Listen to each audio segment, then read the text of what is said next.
اللہ پاک نے بلی کو حضرت آدم علیہ السلام کی پیدائش کے فوراً بعد کیوں پیدا کیا؟ بلی میں وہ کون سی خوبیاں تھیں کہ حضور اکرم صلی اللہ تعالی علیہ وسلم نے بھی بلیوں سے شفقت فرمائی؟ بلیوں میں وہ کون سی طاقت ہے کہ حضور اکرم صلی اللہ تعالی علیہ وسلم نے ایک بلی کو دیکھ کر پورے کے پورے لشکر کا راستہ بدل دیا؟ فرعونوں کی لاشوں کی طرح قدیم مصری کیوں اپنی بلیوں کی لاشوں کو حنوط کر کے رکھتے تھے؟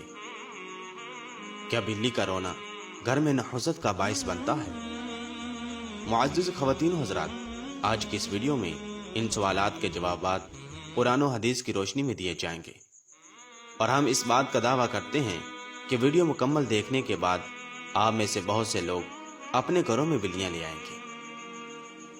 معزز دوستوں، یہ تو سب جانتے ہیں کہ بلی کو کھانا اسلام میں حلال نہیں ہے، لیکن اس کی پاکیزگی اور طہارت کی وجہ سے ایسی بلیاں جو کسی اور کی ملکیت نہ ہوں، انہیں پالنے میں کوئی حرج نہیں۔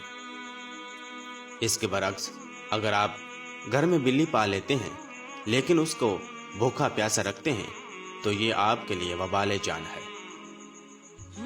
حضور پاک صلی اللہ تعالی علیہ وسلم کے ایک مشہور و معروف حدیث کے مطابق آپ صلی اللہ تعالی علیہ وسلم نے ارشاد فرمایا، میں نے ایک ایسی عورت کو جہنم میں دردناک عذاب میں دیکھا ہے کہ جس نے بلی کو اس حالت میں گھر میں قید کر کے باندھ دیا کہ وہ بھوکی پیاسی رہی، جس سے بلی تڑپ تڑپ کر مر گئی۔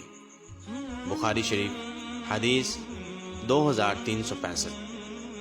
معزز دوستو، یعنی بلی کو اس طرح گھر میں رکھنا کہ اس کو کچھ کھانے پینے کو نہ دیا جائے اور نہ ہی وہ خود کچھ کھا پی سکے، تو ایسے شخص کا ٹھکانہ صرف جہنم ہی ہوگا۔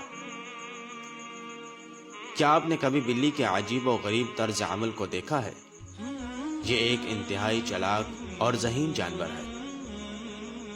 بلیوں کے متعلق وہ باتیں جو ہمیں حضرت محمد صلی اللہ تعالی علیہ وسلم نے بتائی ہیں، اور آپ صلی اللہ تعالی علیہ وسلم کی کہی ہوئی باتیں اتنی دلچسپ ہیں کہ سائنسدان ان باتوں کی بنا پر بلیوں میں نئی اور حیرت انگیز خصوصیات کو ڈھونڈ پائے ہیں۔ آج کے دور میں سامنے آنے والی یہ باتیں آج سے 1400 سال پہلے آپ صلی اللہ تعالی علیہ وسلم نے بتائیں، اور جنہیں سائنس آج درست ثابت کر رہی ہے۔ معزز دوستو، ایک دفعہ حضور اکرم صلی اللہ تعالی علیہ وسلم لشکر کے ساتھ جنگ کے لیے جا رہے تھے کہ آپ صلی اللہ تعالی علیہ وسلم نے راستے میں سامنے ایک حاملہ بلی کو دیکھا۔ حضور صلی اللہ تعالی علیہ وسلم اسی وقت اپنے تمام لشکر کو راستہ بدلنے کا حکم دیا کہ کہیں اس بلی کو اس لشکر کی وجہ سے کوئی تکلیف نہ ہو۔ اس کے ساتھ ساتھ 2 صحابیوں کو اس برانے میں تعینات کر دیا کہ جب تک بلی بچوں کو جنم نہ دے تو وہ اس بلی کے ساتھ ہی رہیں۔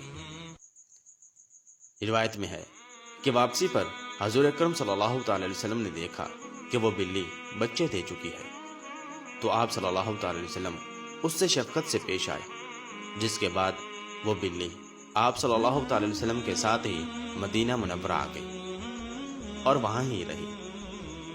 اسی طرح ایک دفعہ آپ صلی اللہ تعالی علیہ وسلم صبح نماز کے لیے اٹھے تو ایک بلی آپ صلی اللہ تعالی علیہ وسلم کی چادر مبارک پر سو رہی تھی۔